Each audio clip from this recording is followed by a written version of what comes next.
Oke, langsung saja. Hari ini kita bakal membedah sebuah topik dengan pertaruhan hidup dan mati. Kita akan menganalisis secara tajam protokol gawat darurat yang sangat presisi untuk acute kidney injury atau gagal ginjal akut, khusus untuk pasien kita yang paling rentan. Kita bicara soal tindakan penyelamatan jiwa yang cepat, tepat sasaran, dan jujur saja tanpa ada ruang untuk kompromi. Ini adalah radar intervensi kita hari ini. Ada 5 fokus utama. Krisis aki di ruang ICU, lalu ancaman nefrotoksik, tata laksana kehamilan, intervensi pediatrik, dan kalkulasi presisi nutrisi anak. Kita bakal bergerak cepat dari manajemen krisis skala makro di ruang intensif sampai ke hitungan matematis super presisi untuk menjaga pasien anak tetap bertahan hidup. Bagian 1. Krisis aki di ruang ICU. Kita mulai tepat di jantung rumah sakit, yaitu ruang perawatan intensif. Nah, yang bikin pedoman KDIJO terbaru ini layaknya sebuah game changer adalah pergeseran fokus diagnostik kita. Kita nggak lagi dalam mode tunggu dan lihat.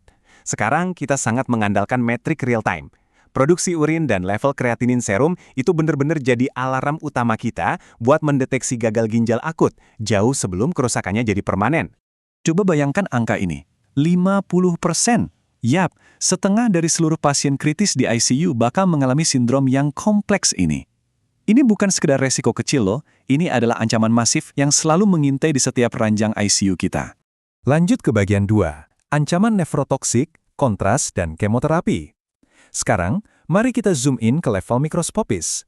Kita harus lihat persis apa sih yang sebenarnya merusak ginjal pasien ini. Inti dari semuanya adalah identifikasi proaktif kan? Sebelum Anda menyuntikkan cairan kontras untuk CT scan atau ronsen, tolong cek daftar risiko ini. Pasien usianya di atas 70 tahun, atau punya diabetes mellitus, itu red flag yang sangat besar. Kalau suplai darah ke ginjal sudah menurun, cairan kontras itu ibarat pukulan mematikan buat fungsi ginjal. Terus gimana dengan agen kemoterapi? Obat kanker ini bisa berbalik jadi racun ginjal yang mematikan kalau ada pergeseran cairan di tubuh pasien. Misalnya, waktu pasien mengalami hipovolemia atau cairannya lari ke ruang interstisial seperti pada kasus asites. Volume intravaskular yang anjlok ini secara efektif akan mengonsentrasikan racun kemoterapi tersebut langsung masuk ke dalam unit penyaring ginjal. Benar-benar berbahaya. Dan di organ yang sudah rapuh ini, ginjal bakal mengalami gagal total kalau kita sembarangan ngasih obat tambahan. Menggabungkan kemoterapi dengan obat nefrotoksik lain kayak antibiotik aminoglikosida atau NSAID, wah itu sama saja memicu reaksi seluler yang bakal menghancurkan ginjal sepenuhnya. Oke, protokol tadi memang sangat efektif. Tapi pertanyaannya, gimana kalau pasien tersebut ternyata sedang hamil, tiba-tiba saja di momen ini kita bertanggung jawab penuh atas 2 nyawa sekaligus. Bagian 3, tata laksana kehamilan, keselamatan ibu dan janin. Menangani aki pada ibu hamil itu butuh tingkat kehati-hatian yang luar biasa ekstrim. Kita harus menstabilkan kondisi ibu dan janin di detik yang bersamaan. Jadi ini dia 5 langkah sekuensial yang super ketat. Ini adalah protokol harga mati untuk mencegah yang namanya fatalitas ganda. Anda harus memantau keduanya secara simultan, mulai dari pencegahan kerusakan sampai ke optimalisasi akhir di langkah kelima. Dan perhatikan perbandingan krusial ini. Di sini, kita sama sekali nggak bisa pakai opsi standar kita kayak agen vasoaktif atau diuretik loop. Kenapa? Karena tindakan itu bisa secara fatal memotong aliran darah rahim dan merusak perfusi plasenta. Intinya, menyelamatkan ginjal sang ibu nggak boleh sampai mengorbankan nyawa janin karena aliran darahnya terhenti. Masuk ke bagian 4, intervensi pediatrik presisi hemodinamik. Kita beralih dari perawatan ibu hamil, dan sekarang kita harus menerapkan level presisi yang sama sekali berbeda untuk anak-anak dalam kondisi kritis. Di sini, setiap tetes cairan amat berarti. Untuk pasien anak yang menunjukkan tanda klinis hipovolemia dan oliguria alias produksi urinnya drop drastis, mengoreksi faktor prarenal adalah prioritas mutlak. Kita harus menghentikan kerusakan iskemik ini seketika.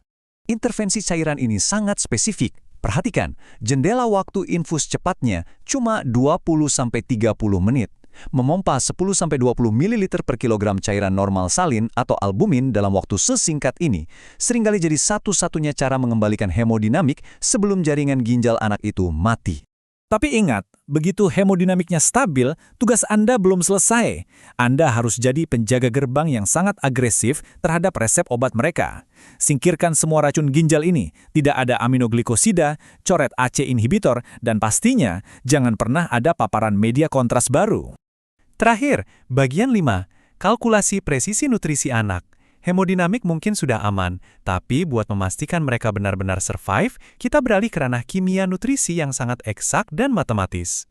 Coba perhatikan betapa drastisnya pedoman ini menaikkan kebutuhan protein. Begitu anak masuk fase kritis, meskipun tanpa cuci darah, batas bawah asupan protein langsung melompat drastis ke 1,3 gram per kilogram berat badan. Tubuh mereka butuh bahan bakar ekstra untuk perbaikan sel yang masif. Dan kalau ginjalnya sampai gagal dan butuh dialisis peritoneal, hitung-hitungannya jadi makin ketat. Anda harus secara matematis mengganti persis jumlah protein yang terbuang ke cairan dialisat. Angka tambahannya ini wajib disesuaikan secara ketat berdasarkan usia, dari bayi sampai remaja.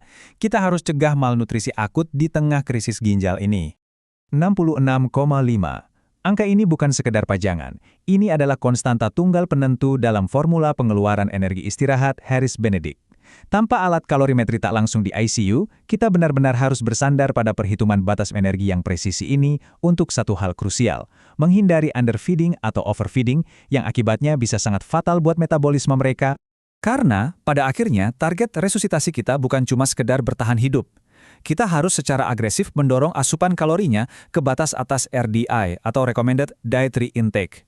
Tujuannya, jelas, memastikan anak tersebut tetap bertumbuh secara optimal, meskipun tubuh mereka sedang mati-matian bertarung melawan penyakit kritis. Jadi, analisis medis kita hari ini menyisakan satu pemikiran besar. Dengan makin bergantungnya kita pada hitungan kalori eksak, pemantauan ginjal real-time, dan intervensi hemodinamik berpresisi tinggi di ICU, apakah kita sudah mendekati era di mana kasus cedera ginjal akibat penanganan di rumah sakit bisa dihilangkan sepenuhnya? Sesuatu yang pastinya patut kita renungkan bersama. Terima kasih sudah menyimak, dan sampai jumpa di sesi analisis berikutnya.